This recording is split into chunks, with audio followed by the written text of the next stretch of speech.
Imaginez, un homme décide de tout abandonner femme, enfant, mère malade à la recherche d'une illusion de bonheur.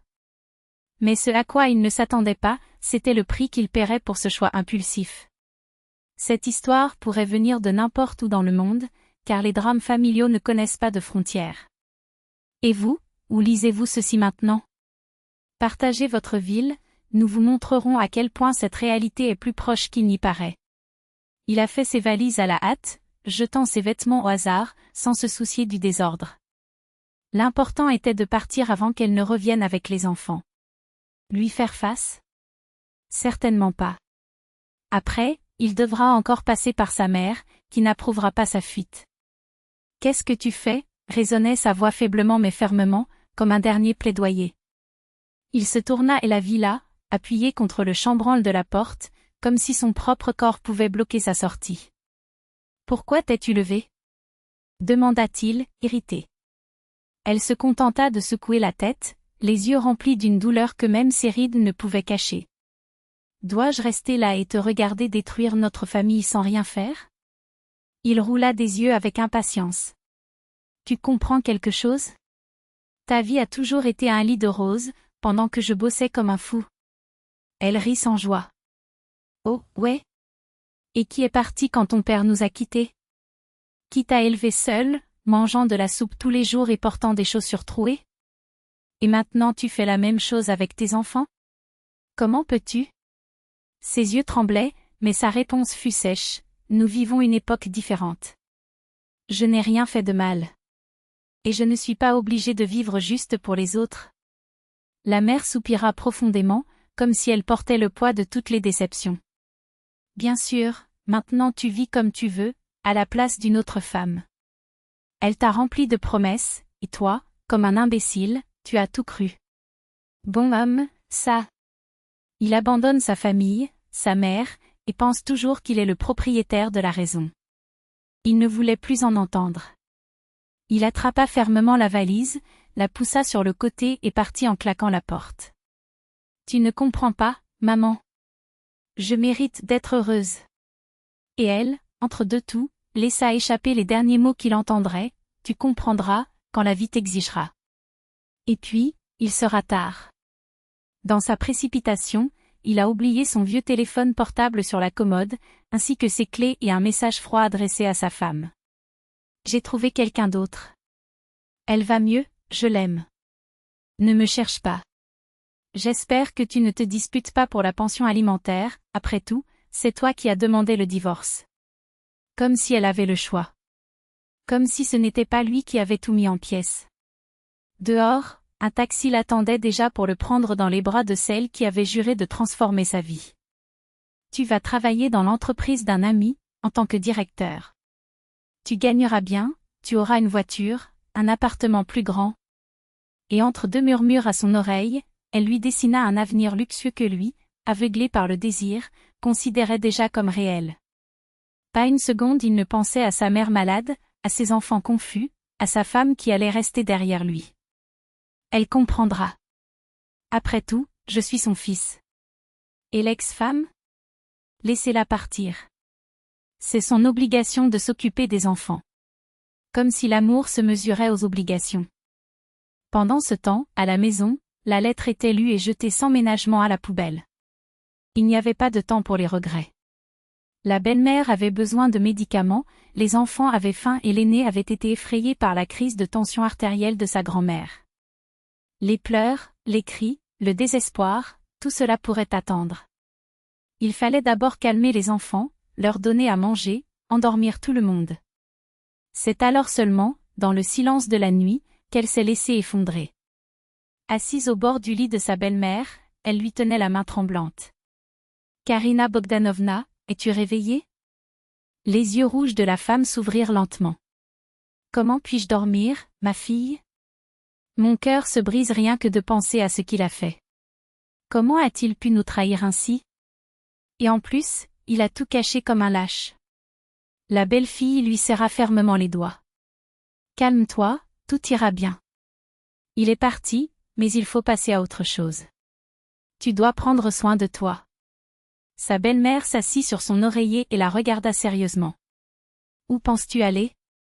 Je devrais déménager. Après tout, je ne te ressemble plus. Ton fils est parti, le divorce va avoir lieu. La femme l'interrompit d'un geste sec. Tu es la mère de mes petits-enfants. Et celui là-bas? Ce n'est plus mon fils. Je ne la lâcherai pas, n'y pense même pas. Ne sois pas comme lui, faible dans les moments difficiles. Qui s'occupera des enfants? Qui m'aidera? Nous n'avons personne d'autre. Les larmes coulaient de manière incontrôlable, mais elle hocha la tête. Que la belle-mère ne s'aggrave pas. Le reste, il trouverait un moyen. Parler est facile. En pratique, la nuit fut longue et sans sommeil. Il pleurait doucement, pour ne réveiller personne, ses mains froides agrippant l'oreiller, son esprit tournait sans s'arrêter. Le matin, il se lavait le visage, cachait ses yeux gonflés derrière ses lunettes, préparait le café, donnait les médicaments, emmenait les garçons à l'école. Et puis, il est allé directement sur le forum, il a déposé un divorce et une demande de pension. Je voulais l'appeler, juste pour me défouler, mais je me suis souvenu que son ancien téléphone portable avait été laissé sur place et qu'elle n'avait pas le nouveau numéro. Je ne savais même pas où il était allé. Il a interrogé des gens qu'il connaissait, mais personne ne savait rien. Disparu. Licencié de son ancien travail, sans laisser de traces. Les mois passèrent. La vie, comme toujours, a suivi son cours. Sa belle-mère s'est remise de l'opération, ses enfants lui posaient de moins en moins de questions sur leur père, et, petit à petit, elle a même essayé de recommencer. Il sortait plusieurs fois, acceptait des invitations, mais son cœur était encore en lambeaux. Je n'étais pas prêt. Jusqu'à ce que, sorti de nulle part, il apparaisse. Mal rasé, cerne profond sous les yeux, un bleu-violet sous l'œil gauche. Elle a frappé à la porte de l'appartement de ses parents, alors qu'elle était seule à la maison. Les enfants étaient à l'école, la belle-mère était en physiothérapie. Il l'a ouvert sans s'en douter, pensant que c'était le voisin. Mais non. C'était lui. Debout là, la regardant comme s'il avait vu un fantôme. Et elle? Je n'ai même pas cligné des yeux.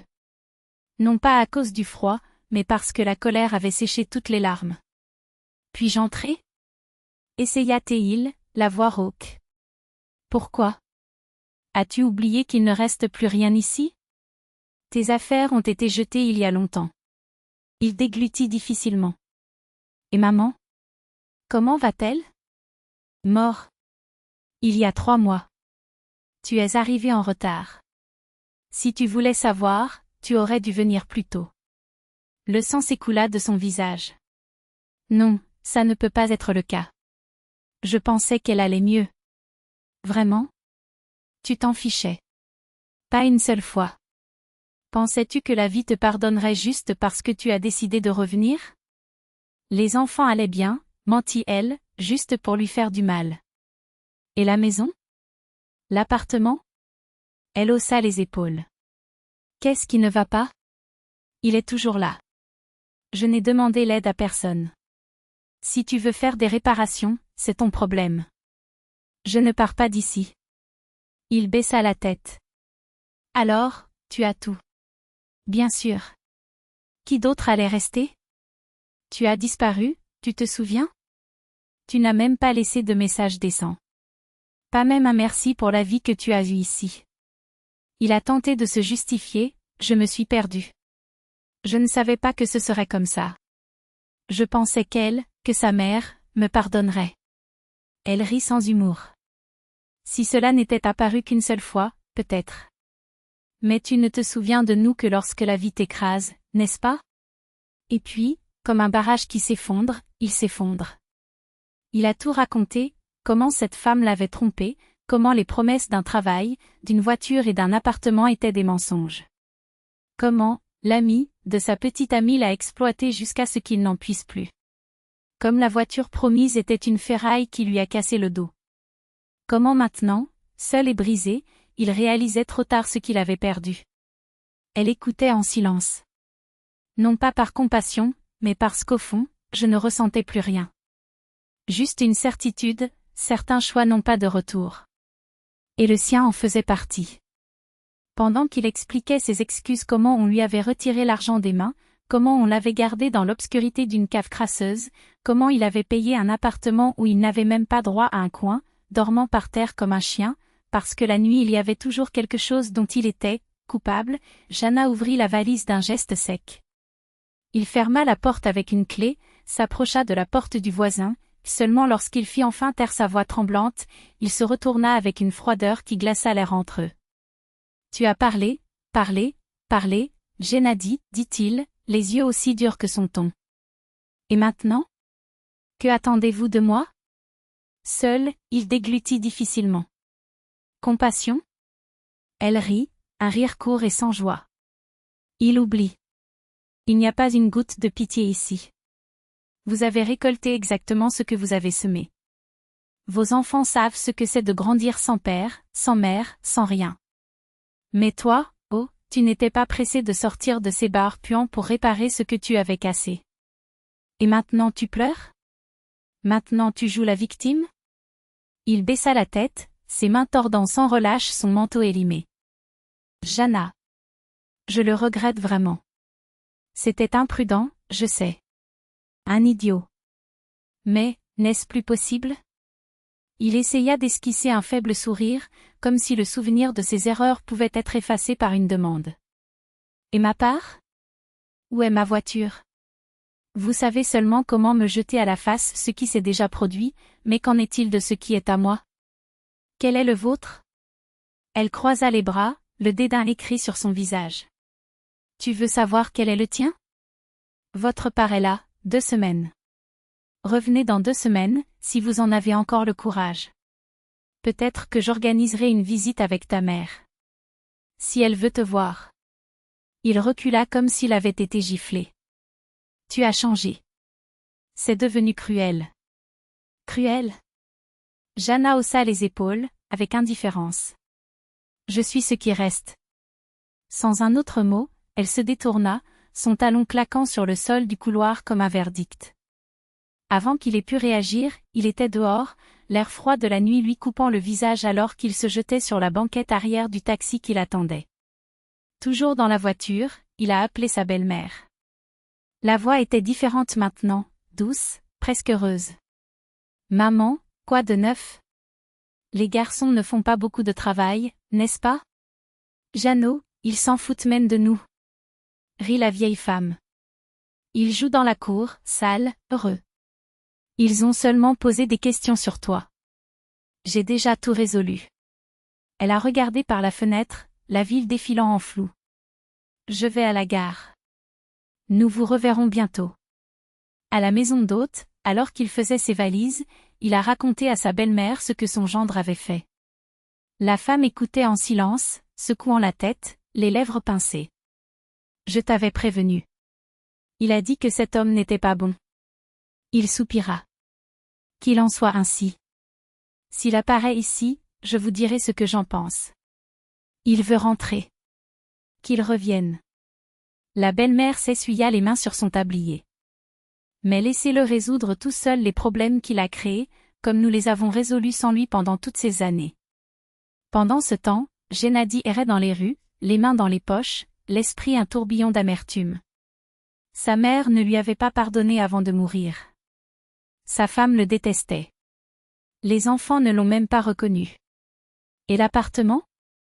Il en est ainsi. Jana avait tout pris. Mais c'était juste. Elle avait pris soin de lui pendant sa maladie, payé les factures, élevé seule les enfants. Et les écritures? Qui sait, peut-être que ce n'était pas au nom des enfants? Après tout, c'est ce qu'une mère fait. Une vraie mère. Au carrefour, il se tourna vers la maison qu'il avait fui, rêvant de récupérer ce qu'il avait perdu. Avec elle, la vie n'était pas douce, mais tout valait mieux que le caniveau. S'il avait besoin d'avaler sa fierté, qu'il en soit ainsi. S'il devait endurer son silence glacial, qu'il en soit ainsi. Il n'y avait plus de choix. Le reste? Le reste ne dépendait que de lui. Et avec la nuit qui tombait sans relâche sur ses épaules courbées.